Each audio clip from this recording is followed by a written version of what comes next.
l'autonomie affective. C'est ça, apprendre à s'aimer. Apprendre à s'aimer, l'idée, c'est d'avoir la capacité de nous renvoyer suffisamment d'amour à nous-mêmes, suffisamment de bienveillance vis-à-vis de nous, pour devenir quelqu'un d'autonome au niveau affectif. Et bien sûr, vous pouvez imaginer déjà que cela va avoir des conséquences très importantes au niveau relationnel. Notamment au niveau affectif. Une relation de couple va lier, bien sûr, la qualité d'une relation va être liée à notre capacité d'autonomie.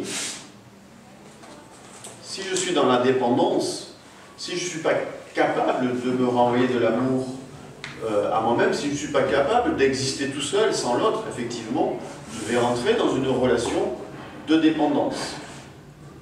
Et cette relation de dépendance va se traduire par un besoin de posséder l'autre pour me rassurer, par peur de perdre l'amour que j'ai là, parce que je ne suis pas capable moi-même de me donner de l'amour.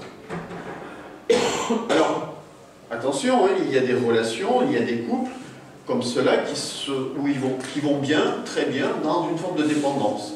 Ok, c'est un certain niveau d'évolution, un certain stade d'évolution. Néanmoins, dans cette relation de possédant-possédé, ben, il y a effectivement certaines limites, parce que, évidemment, sans l'autre, je n'existe pas. Si l'autre n'est plus là, ben, c'est le drame, c'est vraiment tragique, c'est quelque chose de tragique. Alors qu'à l'inverse, si je suis déjà capable de me renvoyer de l'amour énormément, de m'aimer inconditionnellement, de m'aimer énormément par rapport et on va voir comment s'aimer, je vais vous donner la marche à suivre. À partir de là, effectivement, ben, je suis plus autonome au niveau affectif. Donc je vais vivre une relation plus adulte avec l'autre. Moins dans l'indépendance, moins je ne vais pas chercher à posséder l'autre ou à prendre l'autre pour me rassurer. Je vais être beaucoup plus libre dans la relation.